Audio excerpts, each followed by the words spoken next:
अथ प्रथमाध्यायस्य तृतीयः पादः। ॐ जिह्वाद्यायतनं स्वशब्दात् ॐ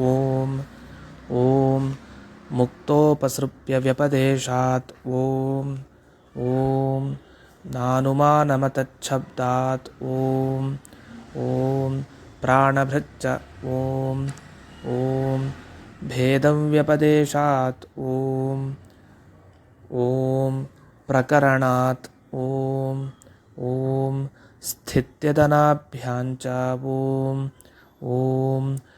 भूमा सम्प्रसादात् अध्युपदेशात् ॐ धर्मोपपत्तेश्च ॐ अक्षरम् अम्बरान्तधृतेः ॐ सा च प्रशासनात् ॐ अन्यभावव्यावृत्तेश्च ॐ ईक्षति कर्मव्यपदेशात् सः ॐ दहरवुत्तरेभ्यः ॐ गतिशब्दाभ्यां तथा हि दृष्टं लिङ्गं च ॐ धृतेश्च महिम्नोऽस्यास्मिन्नुपलब्धेः ॐ प्रसिद्धेश्च ॐ इतरपरामर्शात् स इति चेत् नासम्भवात् ॐ उत्तराच्चेदाविर्भूतस्वरूपस्तु ॐ अन्यार्थश्च परामर्शः ॐ अल्पश्रुतेरिति चेत् तदुक्तम् ॐ अनुकृतेस्तस्य च ॐ अपि स्मर्यते ॐ शब्दादेव प्रमितः ॐ हृत्यपेक्षया तु मनुष्याधिकारत्वात् ॐ तदुपर्यपि बादरायणः सम्भवात् ॐ विरोधः कर्मणीति चेत् नानेकप्रतिपत्तेर्दर्शनात् ॐ शब्द इति चेन्नातः प्रभवात् प्रत्यक्षानुमानाभ्याम् ॐ अतएव च नित्यत्वम् ॐ समाननामरूपत्वाच्चावृत्तावप्यविरोधो दर्शनात् स्मृतेश्च ॐ मध्वादिषु असम्भवात् अनधिकारं जैमिनिः ॐ ज्योतिषि भावाच्च ॐ भावन्तु बादरायणोऽस्ति ॐ शुगस्य तदनादरश्रवणात् तदाद्रवणात् सूच्यते हि ॐ क्षत्रियत्वावगतेश्च उत्तरत्र चैत्ररथेन लिङ्गात् ॐ संस्कारपरामर्शात् तदभावाभिलापाच्च ॐ तदभावनिर्धारणे च प्रवृत्तेः ॐ श्रवणाध्ययनार्थप्रतिषेधात् स्मृतेश्च ॐ कम्पनात् ॐ ज्योतिर्दर्शनात् ॐ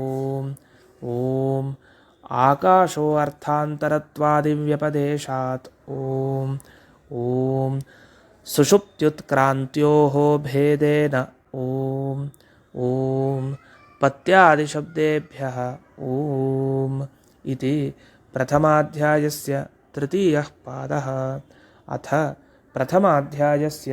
चतुर्थः पादः। ॐ आनुमानिकमप्येकेषामिति चेन्न शरीररूपकविन्यस्तगृहीतेः दर्शयति च ॐ सूक्ष्मन्तु तदर्हत्वात् ॐ तदधीनत्वादर्थवत् ॐ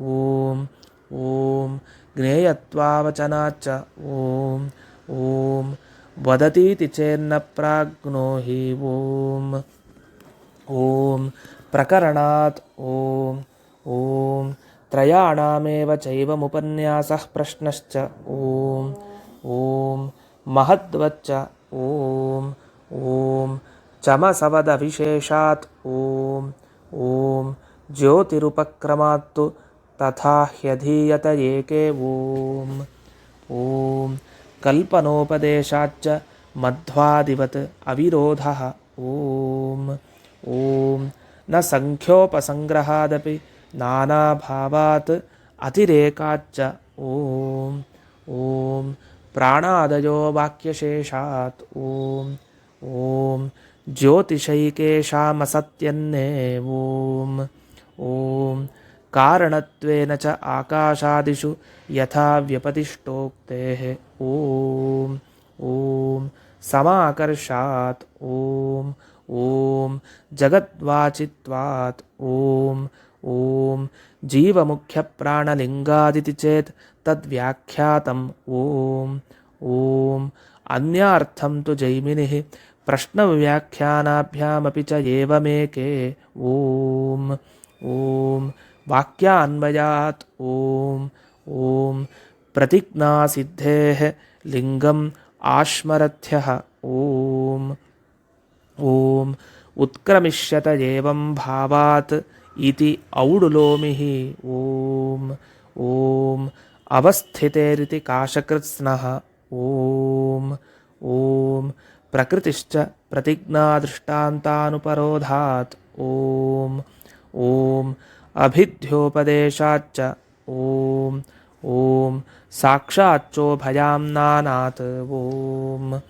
ॐ आत्मकृतेः परिणामात् ॐ ॐ योनिश्च हि गीयते ॐ